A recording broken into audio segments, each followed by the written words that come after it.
শেষমেশ বন্ধুরা, আজকে এই দিনটার জন্য আমি অপেক্ষা করেছিলাম। কারণ হচ্ছে এই কাঠফাটা রোডটাই তো আমার দরকার ছিল। তো আমি অভিষেক, আপনারা দেখছেন ইন্ডিয়ান পিজন্স লাভার। আপনাদের সবাইকে নতুন একটি ভিডিওতে স্বাগতম। তো বন্ধুরা, কয়েকদিন ধরেই চেষ্টা করছিলাম যে এরকম রোদ কবে বেরোবে, আর আমি আমার পায়রাগুলোকে কি ব্যবস্থা বা কি স্টেপ নিচ্ছি, পুরো ভিডিওটা আজকে দেখলে জানতে পারবেন। কারণ আপনাদের এই সমস্ত ভিডিওর মাধ্যমে কিছু ছোটো ছোটো টিপস দিয়ে থাকি, যেগুলো পায়রারা পোষার ক্ষেত্রে কিন্তু খুবই ইনফরমেশন এবং গুরুত্বপূর্ণ একটা জিনিস, যেগুলো পায়রাকে সুস্থ রাখতে আপনাদের সাহায্য করবে। তো চলুন বন্ধুরা, বেশি কথা না বাড়িয়ে আজকের এই ভিডিওটি শুরু করা যাক। তো ফাইনালি দেখতে পাচ্ছেন আমার ঘরে যে সমস্ত ছোট বড় খাঁচাগুলো ছিল, ওইগুলো আমি বাইরে বার করে ফেলেছি এবং ছাদ থেকে পরিষ্কার করে পুরোপুরি পাতাগুলো সরিয়ে দিয়েছি। কেননা আমাদের বাড়ির আশেপাশে অনেক গাছ রয়েছে, বৃষ্টি বাদলার দিনে এই সমস্ত পাতাগুলো, গাছের পাতাগুলো নিচের দিকে পড়ে যায়, যার কারণে ছাদ পুরো নোংরা হয়ে যায়। তো ছাদটা সবার প্রথমে সকালবেলা এসে পরিষ্কার করে দিলাম। তো তারপর আমি পায়রা ঘরে ঢুকেছিলাম, পায়রাগুলোকে দেখলাম। আগের সপ্তাহে আমি তো স্নান করিয়েছিলাম, মনে আছে আপনাদের? তো স্নান করানোর পরেও দেখছিলাম যে পায়রাগুলো গরম হয়ে রয়েছে। তো এদেরকে খাবার টাবার সব কিছু দেওয়া হয়ে গেছে। আমি জানি আজকে যে কাজগুলো করব, তো তার আগে আমি পায়রাগুলোকে খাবার দিয়ে দিতে হবে। তো পায়রাগুলোকে খাবার খাওয়ানো হয়ে গেছে। আমি জল যা ছিল এখান থেকে সরিয়ে দিয়েছি, জল খাবার যা ছিল এখান থেকে সব কিছু সরিয়ে দিয়েছি। আর দেখতে পাচ্ছেন বন্ধুরা, এরা যে ড্রপিং করেছে, ওই ড্রপিংয়ের নোংরাগুলো এখানে রয়েছে। এই ঘরটা আমাকে পরিষ্কার করতে হবে, কারণ এইখানেও পায়রা রয়েছে। তারই সাথে আমি আগে গেটটা বন্ধ করে দিই, নাহলে কোনো পায়রা বাইরে বেরিয়ে যেতে পারে। কেননা আমি আজকে ঘরের মধ্যে অনেকগুলো কাজ করব। তো এইখানে চলে এসেছি। এইখানে বন্ধুরা দেখতে পাচ্ছেন এই সমস্ত পায়রাগুলো রয়েছে, সব আলাদা আলাদা করেছি। এর পিছনে একটা কারণ আছে। আমি এখন ব্রিডিং ঘরে চলে এসেছি বন্ধুরা। এই যে এই খাঁচাগুলো দেখছেন, এগুলো হচ্ছে আমার ব্রিডিংয়ের খোপের সেট আপ। যারা আমার রেগুলার প্রতিনিয়ত ভিডিও দেখেন তারা জানবেন। কিন্তু আমি আজ যে কাজটা করব সেগুলো আপনাদের কাছে ভিডিওর মাধ্যমে সব করাবো। তো এইখানেও কিছু খাঁচাগুলো থাকে, খাঁচাগুলো কিন্তু আমি সরিয়ে দিয়েছি। দেখুন, এখানে একটা খাঁচাও নেই, সব নোংরা হয়ে রয়েছে। এখানে কিছু প্লাস্টিক পড়ে রয়েছে, যেগুলো পরিষ্কার করতে হবে। আজকে কিন্তু আমি আমার পায়রা ঘরে প্রত্যেকটা জিনিস নিখুঁতভাবে দেখব এবং পায়রার ঘর পরিষ্কার করব। দেখুন বন্ধুরা, পায়রা মল্টিং এর সিজন, চারিদিকে নোংরা হয়ে রয়েছে, এদিকে দেখুন নোংরা হয়ে রয়েছে। তো এই ঘরগুলো এবং সেটআপটা পুরোপুরি আমাকে ক্লিয়ার করতে হবে। তো এদিকে দেখতে পাচ্ছেন দুখানা দুই সাইডে বাটি দেওয়া রয়েছে, একটাতে খাবারের বাটি আর একটাতে জলের বাটি।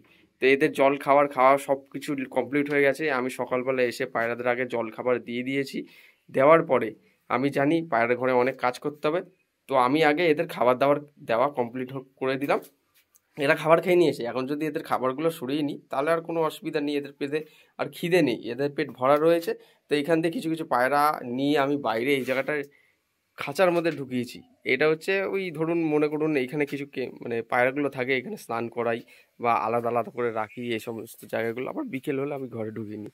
তো উপরে মাদিগুলো রয়েছে, নিচে নরগুলো রয়েছে, কিছু কিছু বাচ্চা আছে এইখানে, যেগুলো কিন্তু আমি পায়রা আজকে একবার স্নান করানো হয়ে গেছে, হালকা জল দিয়ে স্নান করেছি, খুব বেশি জল দিইনি। তো এখানে দেখতে পাচ্ছেন এই যে খাঁচাগুলো, দেখুন এই যে এই খাঁচাগুলোতে কিন্তু আমি পায়রা রাখি। আমার কাছে বর্তমানে দুটো, চারটে, পাঁচটা পাঁচটা খাঁচা আলাদা রয়েছে। কেননা আমার খাঁচার প্রয়োজন, কেননা অনেক পায়রা আমার কাছে, আমার খাঁচা দরকার। তো এই সমস্ত খাঁচাগুলো আমি রাখি বাড়িতে। ঠিক আছে, এটা হচ্ছে ফোল্ডিং খাঁচা, এটা আমি কলকাতার থেকে কিনে নিয়ে এসেছিলাম। আপনারা জানেন, যারা ভিডিও দেখেছেন আগের ভিডিওগুলো তারা জানবেন। আর এটা হচ্ছে পুরনো খাঁচা। এইখানে আমার যখন এই সাইডে ছোট একটা লফট ছিল, তখন আমি এই খাঁচাটা কিনেছিলাম। অনেক পুরনো খাঁচা, জং ধরে গেছে। তো খাঁচার মধ্যে দেখতে পাচ্ছেন পায়রার পশম লেগে রয়েছে, কেননা পায়রার মল্টিং চলছে। তো সেই কারণে পায়রার খাঁচার মধ্যে কিন্তু প্রচণ্ড পরিমাণে পশম লেগে রয়েছে। সব খাঁচাগুলো আমি বাইরে বার করে দিয়েছি। তারই মধ্যে আমি এই দেখুন 2 বালতি জল নিয়ে এসেছি। 2 বালতি জল নিয়ে আসার কারণটা হচ্ছে, আমি আজকে পায়রাগুলোকে স্নান করাবো। অনেক পায়রাগুলো গরম হয়ে গেছে, যদি আমি স্নান না করাই হিট স্ট্রোকের কারণে অনেক পায়রা কি হয়, রাতারাতি পায়রা এক্সপায়ার হয়ে যায়, মরে যায়। সকালবেলা উঠে দেখা যায় যে পায়রা মরে গেছে হঠাৎ করে। এরকম মানে এটা পায়রার শরীর বেশি অতিরিক্ত গরম হয়ে গেলে হিট স্ট্রোক করে পায়রা কিন্তু মারা যায়। এই যে তার সাথে আরেকটা জিনিস, এই দেখুন বন্ধুরা, আগের দিন গেল দিন বলেছিলাম পায়রার জলে ফিটকিরি মিশিয়ে পায়রাকে স্নান করানোর দরকার। আজকে আমি ফিটকিরি নিয়ে এসেছি, পায়রাদেরকে স্নান করাবো ফিটকিরি জলে। দেখে নিন ফিটকিরিটা কিরম দেখতে। এটা আপনারা মুদিখানা দোকানে পেয়ে যাবেন, গিয়ে বললেই দিয়ে দেবে। ঠিক আছে, ফিটকিরিটা নিয়ে এসেছি। জলে মিক্স করার দরকার ছিল, আগের দিয়ে মেশানোর দরকার ছিল, কেন না এই ফিটকিরি জলের মধ্যে দিলে অটোমেটিক আপনার গলতে শুরু করে। কিন্তু আমার ভুল হয়ে গেছে, জলে মেশানো হয়নি। তো আমি একটু জলের মধ্যে দিয়ে কচলে তারপরে আর কি এই 2 বালতি জল দিয়ে পায়রাদের স্নান করাবো। পায়রার সংখ্যা অনেক রয়েছে, যার কারণে কিন্তু আমাকে স্নান করাতে হবে এই পায়রাগুলোকে। যে পায়রাগুলো আমি আলাদা করে রেখেছি খাঁচার পায়রাগুলোকে স্নান করাবো আজ, ঠিক আছে? সেটাই ভিডিওর মাধ্যমে দেখাবো। আর একটা জিনিস আপনারা দেখতে পাচ্ছেন, ওই দেখুন কোনায়, দেখে বুঝতে পারছেন কি করেছি? সেই মনে আছে টিন নিয়ে এসেছিলাম, এই যে একটা টিন পড়ে রয়েছে, এই একটা টিন এখানে রেখে দিয়েছি কেন সেটাই বলবো আপনাদের। এই যে দেখানোর মতো অনেক কিছুই রয়েছে। এই দেখুন বন্ধুরা, ইটের গুঁড়ো রয়েছে, এগুলোকে ভাঙতে হবে। অনেকে আপনারা ইটের গুঁড়ো, ডিমের খোসা বা গ্রিট যেটা আপনারা বলেন 1 কিলো 80 টাকা করে নেয়, প্যাকেট কিনে আনেন। কিন্তু আমি আজকে বাড়িতে ইটের গুঁড়ো রয়েছে, শুকনো ইটের গুঁড়ো, এইগুলো গুঁড়ো করে পায়রাদেরকে খাবারে দেবো গমের সাথে মিক্স করে। আর এখানে একটা প্রকার ওষুধ রয়েছে, এটা ইলেকট্রল পাউডার আর ভাইজিল্যাক পাউডার রয়েছে। এটা খুবই ভালো ওষুধ, মেডিসিনটা যারা ব্যবহার করেন তারা তো জানেন, শিশি দেখেই চিনতে পেরে গেছেন কীরকম উপকার করে এই ওষুধটা, ঠিক আছে? ইটের গুঁড়ো, ইট, সব কিছু আমি ব্যবস্থা মেনটেন করে নিয়ে চলে এসেছি। আর একটা জিনিস আপনাদের দেখাবো, এই যে দেখুন বন্ধুরা, এই সাইডে এই যে টিনগুলো কাটা হয়ে গেছে গাইস, দেখে নাও তোমরা, টিনগুলো কাটা হয়ে গেছে। এরকম লাগছে তোমাদের অবশ্যই কমেন্টের মাধ্যমে জানাতে পারো। টিনগুলো কাটা হয়ে গেছে। এই যে টিনটা এখানে রয়েছে আমার কাছে বর্তমানে 2, 3, 4, 5টা, আর একটা আছে ওইদিকে, ওই যে কোনায় 6টা, ঠিক আছে? এই যে দেখুন। আর যদি এর মাপটা বলি, মাপটা হচ্ছে 1.5x2, ঠিক আছে? 1.5x2 ফুটের টিন কেটেছি। আর একটা টিন এখানে ফেলানো রয়েছে, এই টিনটা আমার নয়, আমার এক ফ্রেন্ডের, সে আর আমি একটা একটা করে কিনেছিলাম, ঠিক আছে? 12 ফুটের টিন। 12 ফুটের টিনে মোটামুটি পিস করে কটা হলো 1.5 ফুট বাই 2 ফুট, সেটাও ভিডিওর মাধ্যমে বলে দিচ্ছি। তো এই যে 12 ফুটের লম্বা টিনটা কেটে 1.5 বাই 2 ফুট মেপে হিসেব মতো 9টা এইরকম সাইজের টিন আমরা কাটতে পেরেছি। 9 পিস হয়েছে। 12 ফুটের টিন কেটে 1.5 বাই 2 ফুট করে 9 পিস টিন বেরিয়েছে, ঠিক আছে? কাটিং হয়েছে, 9 পিস হয়েছে, 9 পিস। 9 পিস ব্রিডিং কেজের মধ্যে আমি লাগাবো, কেননা এরা যখন ড্রপিং করে ডাইরেক্ট নিচে পড়ে। ট্রে সিস্টেম করেছি বাড়িতে আমি নিজে, মানে কাঠের দিয়ে কেটে ট্রে সিস্টেম মতো বানিয়েছি। কিছু কিছু এই যে টিন এখানে ঢুকানোও রয়েছে, এরকমভাবে বার করে পরিষ্কার করে আবার ঢুকিয়ে দেওয়া যাবে ড্রপিংগুলো। তাহলে কি বলুন তো, আমি পায়খানাও চেক করতে পারবো এদের শরীর ঠিকঠাক আছে কিনা। অনেক ক্ষেত্রে দেখা যায় প্রফেশনালরা এই জিনিসগুলো করে, কিন্তু ওই টিনগুলো তারা কিনে নিয়ে এসে ব্যবহার করে, কিন্তু আমরা কিনে নিয়ে এসে নিজে হাতে কাটিং করে এরকমভাবেই লাগিয়েছি। আশা করছি কোনো প্রবলেম হবে না।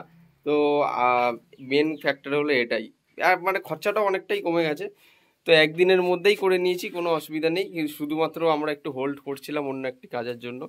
তো বাদবাকি ওই সব টিনগুলো কাটার পর এই 1 পিস কাট পিস টিনটা রয়ে গেছে, এইটা দিয়ে কোনো একটা কাজে আমি লাগিয়ে ফেলতে পারবো, কোনো অসুবিধা নেই। এইটা রয়ে গেছে, দেখে নিন, দেখে নিন, এটা একটা কাট পিস রয়ে গেছে। এই জিনিসটা আমি মাঝখান থেকে কেটে 2 ভাগ করে অন্য একটা কাজে লাগাতে পারবো, কোনো অসুবিধা নেই। কোনো জিনিসই ওয়েস্টেজ হবে না, এখানে এরকমই থাকবে। আর এদিকে দেখে নিন, একটা জিনিস দেখাচ্ছি, গমের কোয়ালিটি দেখুন বন্ধুরা, একদম ফ্রেশ গম, কত সুন্দর গম এসছে এবার। দেখুন বন্ধুরা, সরু সরু গম, কত সুন্দর কোয়ালিটির গম এসছে বন্ধুরা। এবার দেখুন এই গমের সাথে ওই ইটের গুঁড়ো যেগুলো দেখলেন, ইটের গুঁড়োগুলো আমি কিন্তু মিক্স করে পায়রাদের খেতে দেবো। পায়রার পায়খানা যদি ক্লিয়ার বা ঠিক থাকে, পায়রা কিন্তু সুস্থ থাকবে। পায়রা শরীর অসুস্থ আছে কিনা দেখলে বোঝা যায় পায়খানা দেখে, ঠিক আছে?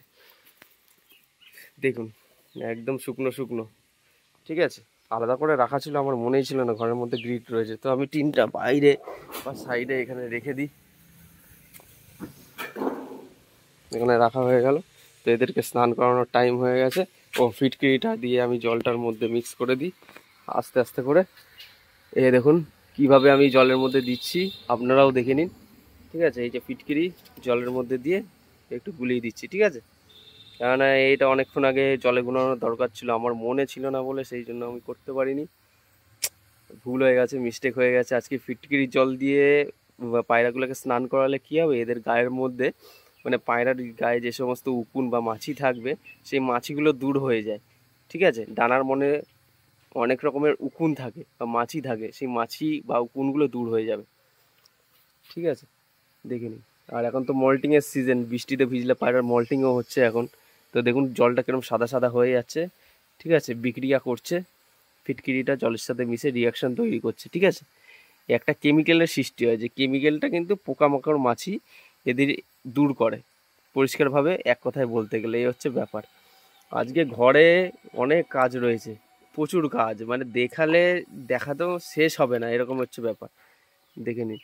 আর চারিদিকে কয়েকদিনের বৃষ্টিতে প্রচণ্ড পরিমাণে জল হয়ে রয়েছে চারিদিকে, কি আর বলবো তোমাদের, বলে বোঝাতে পারবো না, চারিদিকে জল। আমি আজকের দিনটার জন্য বিশেষ করে অপেক্ষা করছিলাম যে কবে রোদ বেরোবে, কবে আমি পায়রার ঘরটা পরিষ্কার করব, আমি আমার নিজের মতো সেট আপ করবো। তো টিনগুলো কাটা হয়ে গেছে, টিনগুলো এখন এই পায়রার ব্রিডিং কেজের মধ্যে আস্তে আস্তে করে সেট আপ করে তোমাদের দেখাতে হবে। সেটা আজকের এই ভিডিওতে না, অন্য ভিডিওতে দেখাবো। আরও অনেক কিছু জিনিস দেখানোর আছে যেগুলো কিন্তু খুবই গুরুত্বপূর্ণ শুধুমাত্র তোমাদের জন্য। দেখে নাও চারিদিকে খাঁচাগুলো, ওই খাঁচাগুলো ধুতে হবে জল দিয়ে, কেননা না হলে কিন্তু ওই যে লোমগুলো দেখছো পায়রার পশম বা মল্টিং ঝরেছে, সেই পশমগুলো বেরোবে না। জল দিলে কি হবে, একটু নরম হয়ে গেলে ঝাঁটা দিয়ে ঝাড় দিলে পরিষ্কার হয়ে যাবে। তো এদিকে অনেক কাজ রয়েছে, ওই বাসের ঘরটা পরিষ্কার করতে হবে, এই ঘরটাও পরিষ্কার করতে হবে, সব চারিদিকে নোংরা হয়ে রয়েছে দেখতে পাচ্ছ। পরিষ্কার করে দেওয়ার পর নেক্সট ভিডিওতে তোমাদের সাথে আরও কিছু কথা বলার আছে, সেগুলো কিন্তু ভিডিওর মাধ্যমে তোমরা প্রতিনিয়ত দেখলে জানতে পারবে। তো একবার পায়রাগুলো দেখে নাও তোমরা, এই পায়রাগুলো গা শুকাচ্ছে, শুয়ে বসে রেস্ট নিচ্ছে। এদেরকে এখন আমি ওই ফিটকিরির জল দিয়ে স্নান করাবো, ঠিক আছে। এই যে দেখে নাও বন্ধুরা, এখানেও কিছু পায়রা রয়েছে, এদেরকে একবার জল দিয়ে স্নান করানো হয়ে গেছে, অল্প জল দিয়ে, এখন ফিটকিরির জল দিয়ে এদের স্নান করাবো, ঠিক আছে। আর এইখানে এই হাঁড়িটার মধ্যে আমি কিন্তু পাশের ঘরে পায়রাদের জল খাবার দিই, তোমরা সবাই চেনো এই হাঁড়িটা কত পুরনো আমার বাড়ির, ঠিক আছে। আর এখানে যা সমস্ত ওয়েস্টেজ জিনিসগুলো আছে, যেমন কি ওইগুলো সব পরিষ্কার করে, যা যা নোংরা জিনিসগুলো রয়েছে সব কিন্তু আজকে বিদায় করবো পুরো ছাদ থেকে, কারণ অনেক আবর্জনা হয়ে গেছে, সেগুলো আমাকে ক্লিয়ার করতে হবে। তো ফাইনালি টিন কাটা হয়ে গেল, দেখতে পাচ্ছ 9 পিস টিন বেরিয়েছে, 12 ফুট লম্বায় টিন থেকে 9 পিস বেরিয়েছে। 9 পিস টিন আমার পায়রা ঘরে ব্রিডিং কেজে আরামসে ফিট হয়ে যাবে, কোনো অসুবিধা নেই। তো দেখে নিই এখানে ফিটকিরিটা গলেছে কিনা। আশা করছি ততক্ষণে তোমাদের এই ভিডিওটি ভালো লেগেছে। যতক্ষণ তোমাদের সাথে কথা বললাম, এই ভিডিওটি শেয়ার করতে পারো নিজস্ব পায়রা প্রেমীদের সাথে। তাতে কি হবে, এই সমস্ত যে ছোটো ছোটো ইনফরমেশনগুলো থাকে তারা আমাদের ভিডিওর মাধ্যমে দেখে বুঝতে পারবে আর শিখতে পারবে। আর যারা পায়রা প্রেমী তারা তো পায়রার ভিডিও পছন্দই করবে, সেটা নিয়ে নতুন কিছু বলার নেই। দেখাও জলগুলো কিন্তু পুরোপুরি সাদা হয়ে গেছে, ঠিক আছে। আমি ভালো করে আরেকবার কষলে দিচ্ছি, এরকমভাবে তোমরা ব্যবহার করতে পারো পায়রার জলে ফিটকিরি, পায়রাদের স্নান করাতে পারো, তাহলে কিন্তু অনেকটাই উপকার হবে পায়রাদের।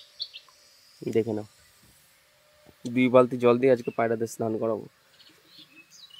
তো বন্ধুরা ভিডিওটা আজ এখানেই শেষ করছি, আর বেশি বড় করছি না। দেখা হচ্ছে নেক্সট কোনো ভিডিওতে, তোমাদের কিছু উপহার দেব ভিডিওর মাধ্যমে। সবাই ভালো থেকো। ভিডিওটি চ্যানেলে নতুন হয়ে থাকলে লাইক কমেন্ট শেয়ার সাবস্ক্রাইব করে বেল আইকনটা অন রাখো, যাতে এরকম ভিডিও তোমাদের কাছে নিত্য নতুন সবার আগে পৌঁছায়। দেখা হচ্ছে নেক্সট কোনো ভিডিওতে আবার, এই প্রত্যাশায় ভিডিওটা আজ এখানেই শেষ করছি। ধন্যবাদ। ফাইনালি গাইস হয়ে গেল ফিটকিরি দেওয়া।